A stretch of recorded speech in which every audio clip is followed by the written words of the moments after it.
Michael Moore made big news in the 2020 Democratic presidential race today when he announced he's endorsing Bernie Sanders. Michael Moore is back with us. I want to know why you've decided to endorse Bernie Sanders, but I'm curious because a moment ago you said women should win. Women win. Yeah. We win with women. Yeah. Why not endorse one of the women in this race? We would win with Elizabeth Warren. I think we would win with Kamala Harris. Yes, I think that even the polls show, they've been showing that the top five beat Trump in a head-to-head race. There was an Emerson poll, actually, I think yesterday, just for Iowa, where it showed Bernie as the only one beating Trump head-to-head, but the others were right behind him. Elizabeth, Biden, Mayor Pete. I think any of a number of people can beat him. I endorsed Bernie 30 years ago when he first ran for Congress. So what do you think is so right for this moment about him?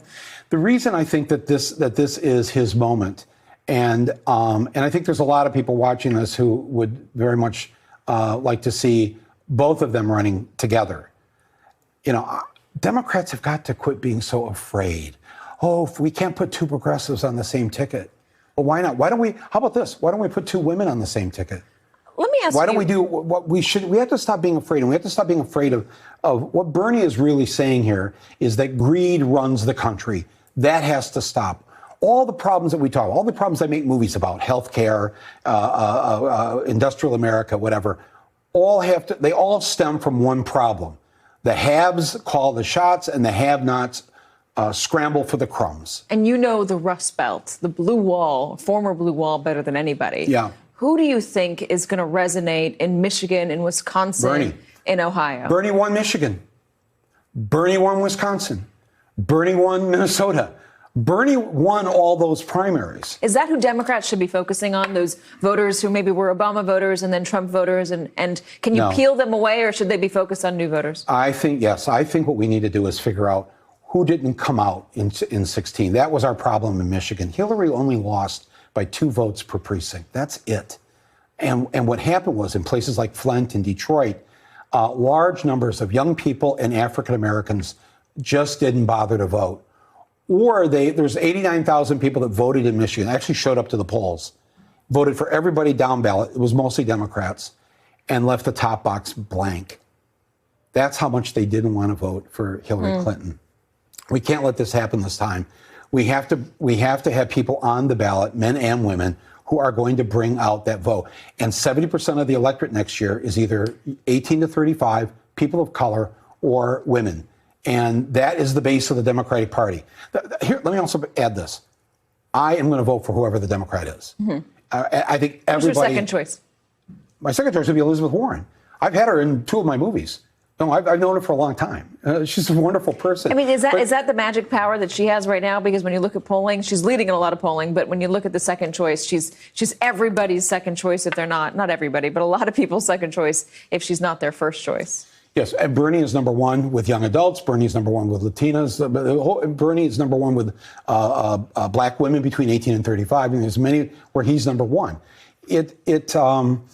I think, look, I have nothing critical to say about Elizabeth Warren other than I think that Bernie is going to get the job done, and Bernie's going to fight. Everybody knows this about Bernie Sanders. Even if you're not going to vote for him, you know that if he's in that Oval Office, he's going to fight for us, for the working people of this country, for the people who are not part of the 1%. Why do you think there is this conventional wisdom out there that only a moderate can win? Only a moderate like Joe Biden, maybe Pete Buttigieg, only that person can capture the entirety of the Democratic Party enough to beat Donald Trump? A moderate, if we go for the moderate, if we go to the center, we're going to lose. The way to inspire our base, nobody on the, this is what you have to admire about Republicans and conservatives. They don't sit around going, now, we better have somebody closer to the middle and somebody who's moderate and somebody who doesn't upset the Democrats so much. They don't talk like that. They say, let's get out there. We believe in this. We're not going to pull back. We're always trying to find a way because we're so frightened, and we don't need to be frightened because the majority of the country is with us. The majority believe that there's climate change. They want gun control. They believe women should be paid the same as men. They believe in choice. Go down all the lists of all the issues. the majority agree with the Democrats. Let me ask you about health care. You know unions really well. Unions have, some of them at least, have great health care. Great health care. It's true. It's the last thing that they have. Yeah. Great health care. Yes. It's private health care. Yeah. Are they going to be willing to vote for someone who's going to say, I want to take your great health care Absolutely. and put government-run health care in place? Absolutely, because I was just in Flint, and I'll tell you, because of this GM strike, the UAW strike, they went on strike. And what did the CEO of GM do a few days into the strike? Cut all their health care.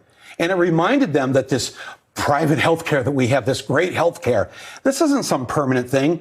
Your boss can take your health care from you at the snap of a fingers. That's what they did to these striking workers. That's what they could do at any time. If it is part of our law that says that great health care is yours simply because you live here, you're a citizen of this country, you are covered. As opposed to General Motors or Walmart or whatever could just wake up tomorrow and say, you know what, you don't have it. Just like these camera people, the people here I was just talking to. This used to be union here, union workers at this network. Now they're not union. They don't have a choice. They have no security when it's private, profit-making health care. We need health care that is not set up so that a few companies can make billions of dollars in profits. It has to be. Why can't we do this? Every other country does this. What is wrong with us that we can't figure this out? To say that it's going to be this or that or whatever, well, that's not true with these other countries. They pull it off. We should have the same thing. Bernie Sanders will make sure that this happens. Everybody will be covered. Can big business and Bernie Sanders or Elizabeth Warren, can those two entities or those candidates in big business, can they get along? Can they coexist? Big business is run by human beings who have a conscience. Deep down, there's a conscience. So yes, they can. CEOs hate the two of them, more than him. Oh, I know that. They are so afraid. They are so afraid of Bernie Sanders and Elizabeth Warren. Good sign. But you know what? They also know that they have to live in the same society that we're all living in. And if there is not a safety net, if these cracks exist where people fall between them and can never recover, we have a society that's worse off. We have a society that's less safe. We have citizens who give up on their democracy and don't vote. The people who run these companies better understand that they should start acting like Americans with a conscience and do what's right for the people. And you know what? You don't need 9 vacation homes. You can get by on 3.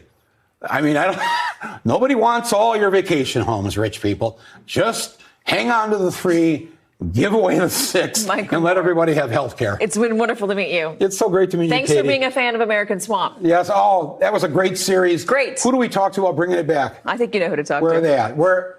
He's gonna go find my bosses. Michael Moore, thank you for coming on, and thank you for Never let me in this building. Thank you for promoting my show. Thanks for checking out our YouTube channel. Subscribe by clicking on the button below for more from The Last Word and the rest of MSNBC.